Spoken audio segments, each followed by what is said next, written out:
नमस्कार विद्यार्थी मित्रों। आज मैं आपके सामने प्रेमचंद जी के जीवन से जुड़ी कुछ ऐसी बातें करने जा रहा हूँ जो शायद आप लोगों ने नहीं सुनी है। मित्रों, प्रेमचंद जी के जीवन की कुछ अनकही बातों को लेकर मैंने आज का ये वीडियो बनाया है।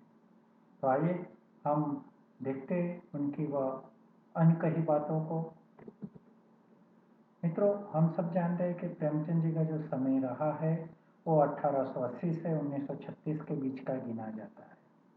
और यह भी आप सब जानते हैं कि प्रेमचंद जी के अलग अलग कुछ नाम थे। पिताजी द्वारा दिया गया नाम था वह था धनपत राय। चाचा जी द्वारा दिया गया नाम था नवाब राय। चाचा जी अक्सर उनको नवाब राय से ही बुलाते थे। और स्वयं के द्वारा दिया गया जो नाम था वह था प्रेमचंद, जो हिंदी साहित्य में अमर हो गया। मित्रों, हम सब जानते हैं कि प्रारंभ से ही उर्दू में ही उन्होंने पढ़ाई शुरू की थी और 5वें वर्ष से ही पढ़ाई प्रारंभ हो गई थी। 13 साल की उम्र तक वे हिंदी बिल्कुल नहीं जानते थे। आपको आश्चर्य होगा मित्रों कि 13 साल तक उन्होंने मात्र उर्दू का ही ज्ञान लिया था। और इसके पीछे कारण भी क्या था?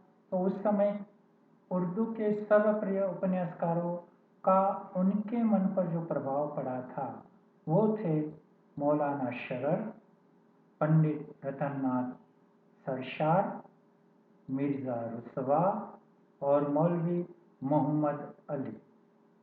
इसी के साथ अंग्रेजी उपन्यासकार रेनाल्ड का भी उनके मन पर विशेष प्रभाव पड़ा था। मित्रों, हम सब जानते हैं उनकी जीवनी में भी लिखा गया है कि प्रेमचंद जी को बचपन से पढ़ने का बहुत ही शौक था। उस समय वह बहुत सारे ऐसे उर्दू रचनाकारों को पढ़ते रहते थे।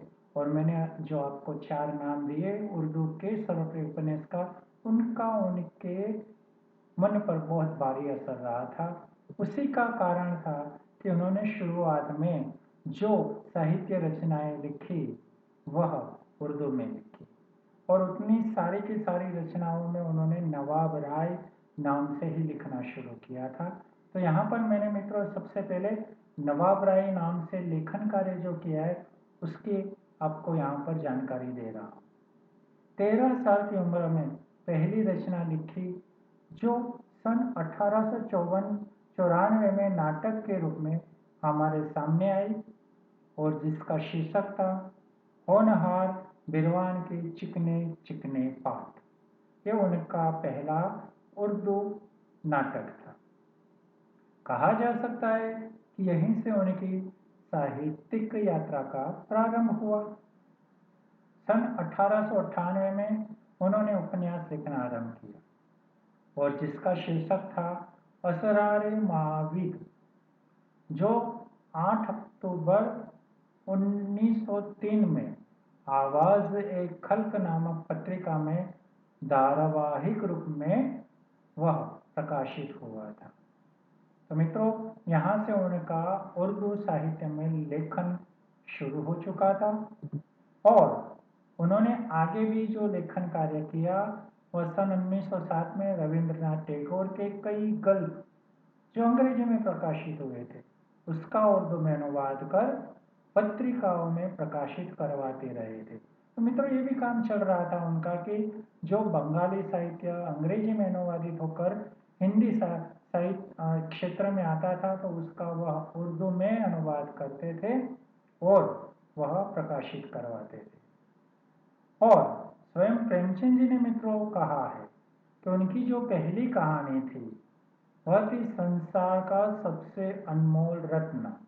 1907 में वह जमाना पत्रिका में प्रकाशित हुई थी और 1907 में मित्रों सोजे वतन जो 5 कहानियों का संग्रह था वह भी प्रकाशित हुआ था। हम सब जानते कि ये सारे साहित्य के जो अलग अलग भाग थे वह नवाब राय नाम से ही थे।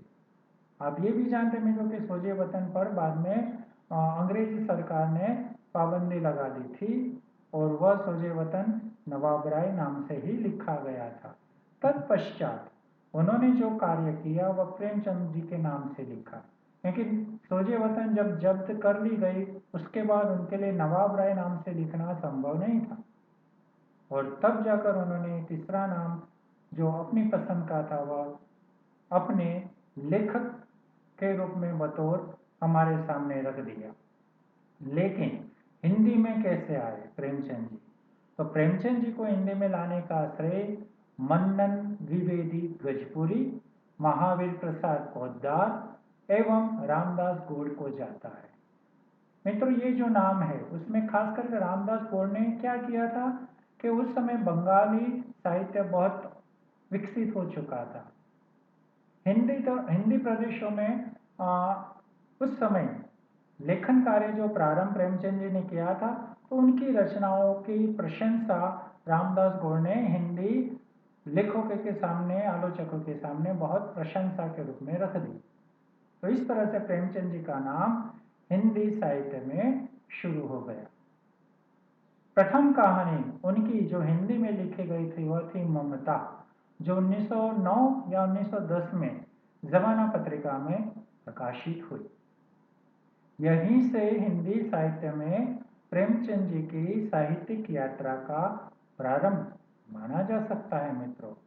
और उसके बाद का इतिहास तो आप सब जानते ही है कि प्रेमचंद जी ने 1936 तक जो कार्य किया, हिंदी साहित्य को जो अनमोल उन्होंने रचनाएं दी, फिर लेखन वो कहानी का हो, उपन्यास का हो या साहित्यिक अन्य लेख निबंध वगैरह का हो, उस सबसे हम परिचित है।